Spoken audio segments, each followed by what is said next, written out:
Okay, here's example number 3 from 12.5. Here they say find the surface area of the regular pyramid with a slant height of 17 inches and a height of 15 inches. Okay, well, first thing I'm going to do is I'm going to write down the formula for surface area. So I know that surface area equals 1/2 perimeter times the slant height plus the area of the base. Okay, well, what do I have here? Well, I have the slant height, it's 17. Do I have the area of the base? No.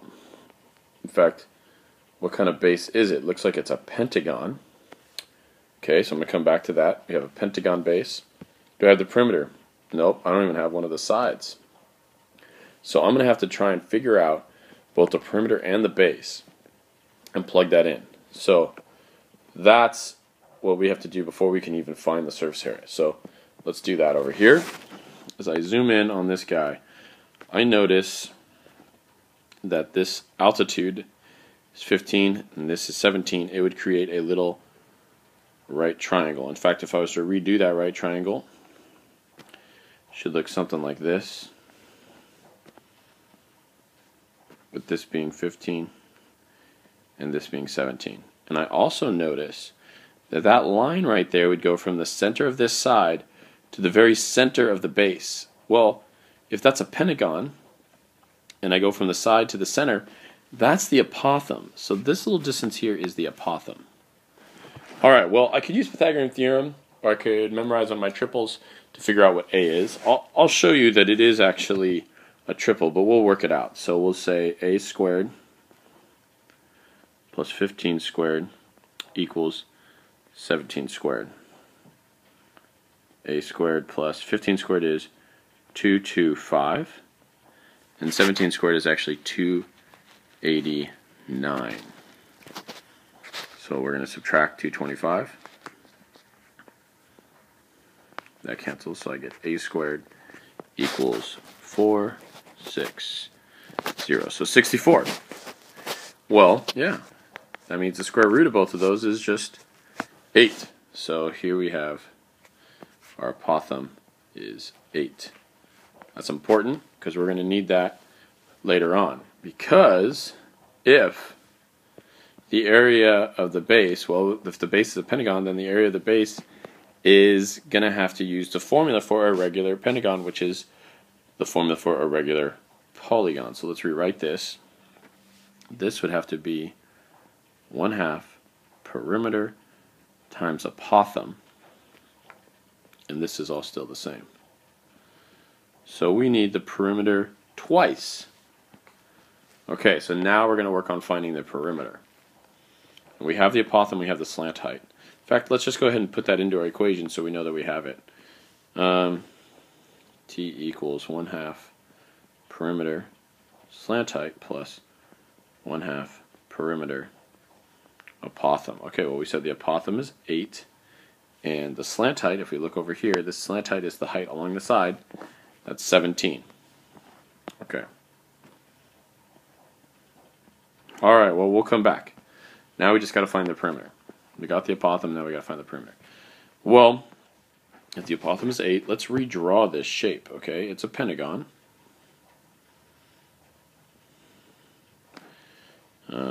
Probably should have drawn it bigger, so let's zoom it in. And here's my apothem. And remember that even though my drawing sucks, this is a regular pentagon. And so all these little triangles that we can make with each side are in theory the exact same. And in fact, every angle here should be the same. And we could find that angle by taking 360 divided by the number of triangles we just made. So 360 divided by 5, which is 72. So all these little angles are 72. Which means that when we cut this triangle in half with the apothem, each of these angles are half of 72, which is 36. So I'm going to redraw this triangle. Let's do this one right here. It would look something like this.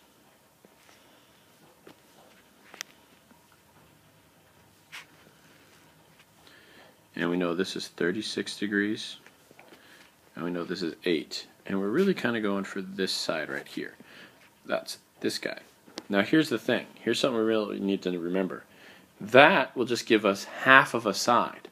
So we'd have to multiply it by 2 to get a whole side, and then multiply it by 5 to get the perimeter. So we want to make a note that the perimeter is going to equal 2 times 5 times x, or 10 times x, because we'll come back to that. But we need to make sure we know that the perimeter is 10x. We can't just get x and think, okay, we're done. We have to get that to find the perimeter. All right, well, if I have a triangle with an angle 36, this side that's adjacent to that angle is 8, and I'm trying to find the opposite side. Well, that means I have opposite and adjacent, so that means I'm going to be using tangent. So I'm going to say that the tangent of 36 degrees is the opposite over the adjacent. I can multiply both sides by 8. These guys would cancel. And so I have x equals 8 tangent 36.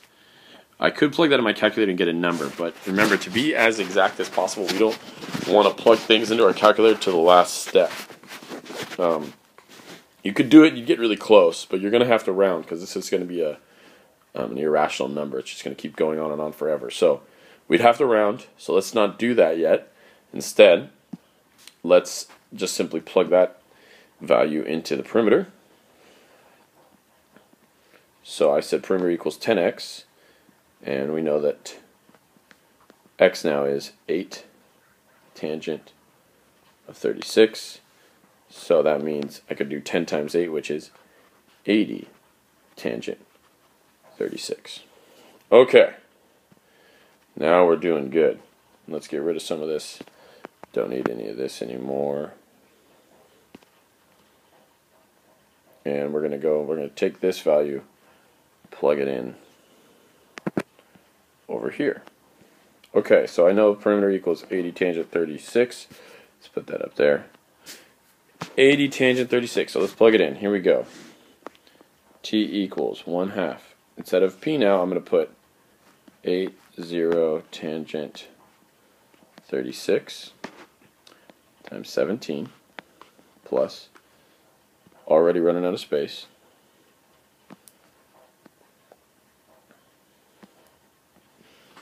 one half, again, 80 tangent 36 times 8.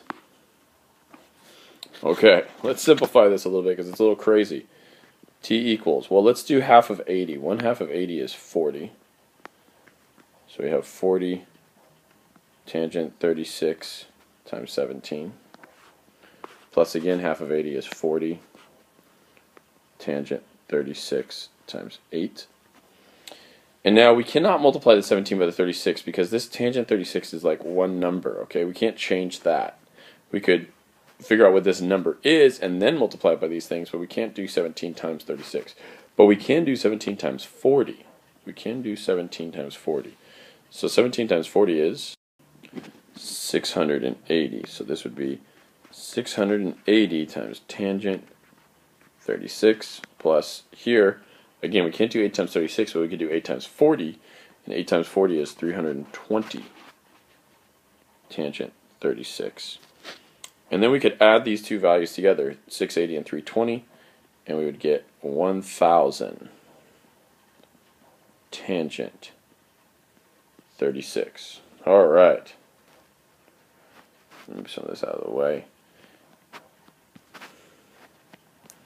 So that would be our most exact answer. And then from there, we could plug that into our calculator to get the answer. Now, if you would have plugged your answer, this whole thing into the calculator a while back, you should have gotten the same answer. But the problem is, there's a lot of chance for error here because you could have gotten the parenthesis in the wrong spot, forgotten to not put in, you could have not put in 1/2 right. There's a lot of things you could have done wrong, and you would have gotten back a wrong answer. So this is why I do it on paper first until it's as simplified as possible, and then I plug it in. So let me go to my calculator and see what I get when I plug it in. And I get 726.543 approximately. So And remember, this was inches, so it would be inches squared. So that is my answer, 726.543 inches squared. This, however, is a legit answer, too, if you don't have a calculator. 1,000 tangent 36 inches squared, that's an exact answer. This is more exact than this, because I had to round here. That didn't really say 3 there. That said 2, 5, and so I would have had to round it. I had to round a little bit to get that answer. So this is close, but this is exact. So there you go. I know it's a long problem, but it's a lot of fun. See you guys next video.